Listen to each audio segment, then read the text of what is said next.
नाही मी इकडे आलो एसपी ऑफिसला.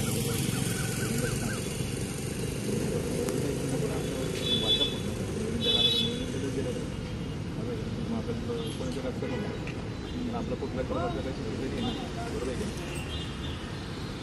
कुठलाही प्रकारचा आपण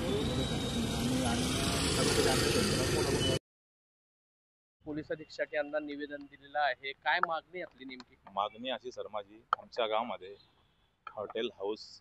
हॉटेल गणेश पॅलेसचे मालक अवधेश छत्रपती बाजपेयी नावाचा आरोपी इतकी गावात दहशत आमच्या गावाचं भीतीचे वातावरण आहे. आम्ही माझ्या खात्यातनं त्याच्या भावाला कॅन्सर असल्यामुळे त्यांनी आपल्या घरी मागणी केली की माझ्या भावाला कॅन्सर डिटेक्ट झाला आहे तर आपण मला मदत करावी. तर सर मी त्यांना 12 लाख रुपयाचा चेक अकाउंट पे दिलेला आहे आणि चांगल्या कामासाठी मदत केली आहे की त्याच्या भाऊमध्ये माझा भाऊ आणि ते वेगळं करण्यासाठी आपण मदत केली. तर ते मदत करत असताना विजय भाऊ त्यांनी आम्ही 6 तारखेला त्यांच्या इथं गेलो. त्यांना समजवलं की भाऊ तुम्हाला जामीनदार सुद्धा आम्ही झालो आहेत, आमच्या प्रॉपर्टी अटॅच झाल्या आहेत तर आपण ते कर्ज भरून द्यावं.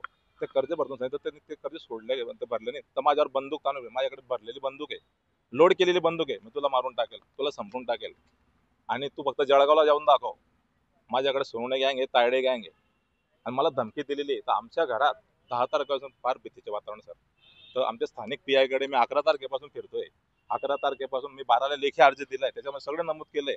पण स्थानिक प्रशासन धरणगाव पोलीस प्रशासन कुठल्याही प्रकारचे दखल देत नाही, माझ्याकडे लक्ष देत नाहीये. आम्ही वेळोवेळी त्यांना पाठपुरावा करतोय तरी आमच्याकडे कुठल्याही प्रकारचे लक्ष देत नाही. तर मी आज SP साहेबांकडे त्याच मागणी करण्यासाठी झालं. त्याच्याकडले एकदा आणि दोनदा बोलले गेले माझ्याकडे भरलेली बंदूक आहे. म्हणजे काय नेमकं सर? बंदूक म्हणजे उडवण्याची त्याची धमकी का?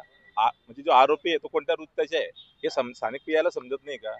म्हणून एक तर मला पोलीस प्रोटेक्शन मिळावं या मागणीसाठी मी इथं आलोय. एक तर मला पोलीस प्रोटेक्शन मिळत नसेल आज मी इथपर्यंत माझ्याकडे मागणं 2 दिवसात पुऱ्या नाही झाला तर मी पुढच्या काळामध्ये आत्मदहनचा इशारा देणार आहे. काय मी न्याय पुढे मागायचा. किती पैसे कसे दिले तुम्ही? पैसे त्यांना आपण अकाउंट पेचे चेक दिले सर 12 लाख रुपयाचा. ते गणेश ऑटो नावाचा अकाउंट पे चेक दिला आपण, त्यांचं खातंच त्या नावाचं होतं. आणि वेळोवेळी आरोपी धमक्या देतो. ठीक आहे आम्ही ते कोर्टात जाणार, पैसे घेणार सर. त्याच्यानंतर आरोपीने पुन्हा जातीवादी शिवाय दिल्या आम्हाला, वारंवार धमकी देणं हे कुठपर्यंत ठीक आहे? आणि सर मी दर सोमवारी तिकडनं जातो, तिथं महादेवाचे मंदिर आहे. किती दिवसापासून पैशाचा तगादा लावलाय आपण त्यांना? बघा आता आपण त्याला 17ला चेक दिलाय, त्या पैशाला 0 व्याज आहे, कुठल्याही प्रकारचे व्याज नाही, कुठल्याही प्रकारचा मोबदला नाही. जे पैसे दिले आहेत तेच पैसे त्याने परत द्यावा, कारण की आपण चांगल्या कामासाठी पैसे परत दिले होते. कर्करोग भावाला झाला होता, कॅन्सर मधून वाचला पाहिजे ही आपली अपेक्षा होती सर. आणि अपेक्षा असली सर तर माणसाने मदत केली, चुकीचे केलंय का आम्ही? कर्करोगाला पैसे देणं काही वाईट आहे का? कुठल्याही प्रकारचं त्याच्यामध्ये घेतलं नाही. आणि आरोपी पुन्हा वारंवार धमकी देणं आणि पोलीस प्रशासन आणि सर त्याचे जे हॉटेल आहे धरणगावामध्ये त्याचे असं म्हणणं आहे की सगळ्या धरणगाव जिल्ह्यामध्ये हॉटेल रात्री 10:30ला बंद होतात, पण या बापाची हॉटेल 4 पर्यंत चालते. कारण की मी कुत्र्यांना पैसे गवालतो. आता कुत्रे कोण आहे ते मला माहिती नाही, कुत्रे त्यांनी शोधावं. तो कुत्रे नेमकं तो म्हणतो कोणाला आहे? आमची भूमिका आहे सर, मला 2 दिवसात आरोपीवर FIR दाखल झाली, गुन्हा दाखल झाला नाही, आम्ही पूर्ण फॅमिली आत्मदहनचा इशारा देणार आहे.